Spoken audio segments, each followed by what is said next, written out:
తెనుగోళ్ళు ఇచ్చిన శిల్పక పండ్లు తేనె మామిడి పండ్లు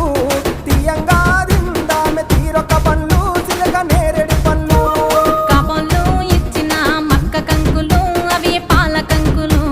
కాల్చుకొని తిందాము కందికాయలు పచ్చి పల్లికాయలు గుజారి గుజారి మామిళ్ళ కిందో నల్ల మామిళ్ళ కింద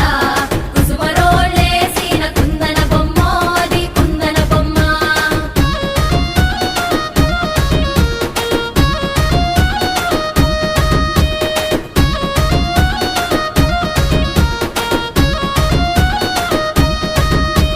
బెస్తోలు పెట్టిన పచ్చి చేపలు అవి వట్టి చేపలు